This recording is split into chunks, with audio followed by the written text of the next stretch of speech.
Hi hello hi सांग मैंने जय जगन्नाथ आपण मैंने सब केमी अच्छा मु बहुत भलरे अच्छी आसतु आपन को आज गोटे सुंदर सा भिड देखी जय जगन्नाथ महाप्रभुंर जगन्नाथ महाप्रभु को क्रम से भौणी जनक सेवा कर देखा आसतु आपण मानक भल लगे लाइक करेंगे शेयर करेंगे कमेंट रे मत जय जगन्नाथ जनाइबे आसतु देखा से भिडियोटी।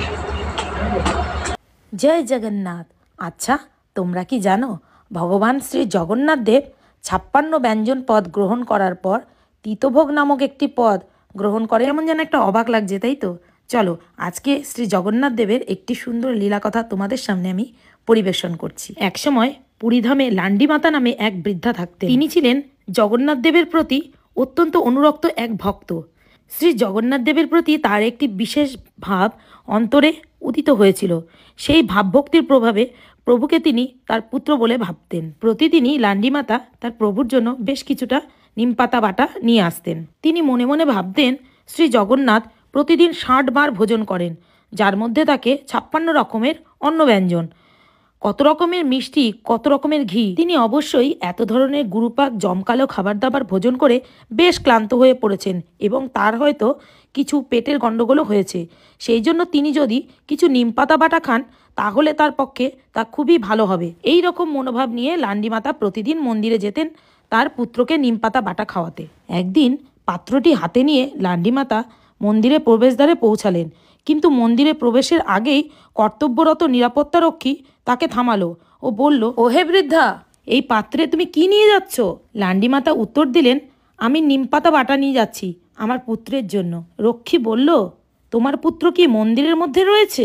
লান্ডি মাতা উত্তর দিলেন, আমার পুত্র রত্ন সিংহাসনে বসে আছে, তার আঁখি দুটি বিশাল, সে আমার এই নিমপাতার তৈরি পদটি ভোজন করার জন্য প্রতীক্ষা করছে, আমাকে ভিতরে যেতে দাও। রক্ষী রেগে গিয়ে তাকে বলল, তুমি কি বলছো? জগন্নাথ তোমার ছেলে?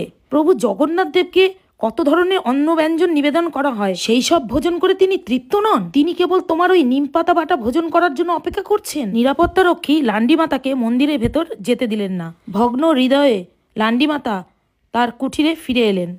তার পুত্রকে নিমপাতা বাটা খাওয়াতে না পেরে তিনি খুবই মনোকষ্টে ভুগতে লাগলেন। আমার ছেলে নিশ্চয়ই তার এই নিমপাতার বাটার জন্য অপেক্ষা করে আছে, এমন ভাবতে ভাবতে তিনি ক্রন্দন করতে লাগলেন। শ্রী জগন্নাথ দেব লান্ডি মাতার অন্তরের ভাব উপলব্ধি করলেন এবং তার সঙ্গে বাৎসল্য রস উপভোগ করার জন্য তিনি সেই রাত্রে তার কুঠিরে আবির্ভূত হলেন। হঠাৎই এক উজ্জ্বল আলোকপ্রভায় লান্ডি মাতার ঘরটি ভরে উঠল এবং তিনি সবিস্ময়ে দেখলেন যে তার প্রিয় পুত্র জগন্নাথ তার সামনে দাঁড়িয়ে আছে। তার মুখটি যেন শুষ্ক ও বিবর্ণ। জগন্নাথ বললেন, মা, আজ আমি কত রকমের মিষ্টদ্রব্য ভোজন করেছি, আমার পেটে কষ্ট হচ্ছে, তুমি কি আমাকে কিছু নিমপাতা বাটা দেবে? লান্ডি মাতা তাড়াতাড়ি উঠে পড়লেন এবং উত্তরে কিছু বলার চেষ্টা করলেন, কিন্তু কিছু বলার আগেই জগন্নাথ দেব তার গৃহ হতে অন্তর্হিত হলেন। সেই রাত্রে প্রভু শ্রী জগন্নাথ দেব পুরীর রাজার কাছে স্বপ্নে আবির্ভূত হলেন এবং তাকে বললেন, রাজা, লান্ডি মাতা আমাকে তার পুত্র হিসাবে প্রীতি করেন, তিনি আমার মা, আর প্রতিদিন তিনি আমার জন্য অত্যন্ত প্রীতি সহকারে নিমপাতা বাটা নিয়ে আসেন। তোমার নিরাপত্তারক্ষী তাকে প্রবেশদ্বারে থামিয়েছে এবং তার হাত থেকে নিমপাতা বাটার পাত্রটি ধাক্কা দিয়ে ফেলে দিয়েছে। তার তৈরি নিমপাতা বাটা খেতে আমি খুবই ভালোবাসি। আগামীকাল খুব ভোরে অবশ্যই তুমি তার কাছে যাবে এবং তাকে বলবে সে যেন আমাকে ভোজন করাবার জন্য নিমপাতা বাটা নিয়ে আসে। পরদিন খুব ভোরে রাজা তার মন্ত্রীদের সঙ্গে নিয়ে জগন্নাথ মন্দিরের অনতি দূরে অবস্থিত লান্ডি মাতার ছোট ঘরে গেলেন। তার কুঠিরে রাজা ও তার মন্ত্রীদের দেখে লান্ডি মাতা খুব অবাক হলেন। রাজা তাকে বললেন, হে মাতা, মন্দিরের পাহারাদার রক্ষী আপনার প্রতি এক মহা অপরাধ করেছে, আমি তার জন্য ক্ষমা চাইছি। আপনার হাতে তৈরি নিমপাতা বাটা শ্রী জগন্নাথ দেবের খুবই পছন্দ। আপনি শ্রী জগন্নাথ দেবের একজন মহান ভক্ত এবং আপনি অত্যন্ত ভাগ্যবতী যে তিনি আপনার বাৎসল্য প্রীতি ভাবটি গ্রহণ করেছেন এবং আপনাকে তিনি নিজে মাতা জ্ঞান করেন। আজ থেকে আপনার কুটিরটি লান্ডি মাতা মঠ নামে প্রসিদ্ধ হবে। এই স্থানটি একটি পবিত্র তীর্থ হিসাবে বিবেচিত হবে।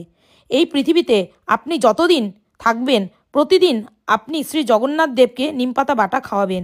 এমনকি আপনি দেহত্যাগ করার পরেও আপনার স্মৃতিতে শ্রী জগন্নাথ দেবকে এই পদটি নিবেদন করা হবে। রাজার কাছ থেকে এমন প্রীতিপূর্ণ কথা শুনে লান্ডিমাতা তার সৌভাগ্যের কথা ভেবে খুবই আনন্দিত হলেন। এখনকার দিনে নিমপাতা বাটার পরিবর্তে জগন্নাথ 56 ব্যঞ্জন পদ ভোজন করার পর তিতভোগ নামে একটি পদ ভোজন করেন এবং তারপর মিঠি জল বা মিষ্টি জল পান করেন। তো বন্ধুরা, ভগবান শ্রী জগন্নাথ দেবের এই অপরূপ লীলা শ্রবণ কি শুধু তোমরা নিজেরাই করবে? অন্যদের সাথে একটু শেয়ার করে দাও আর কমেন্টে লিখে যেতে ভুলো না। জয় জগন্নাথ।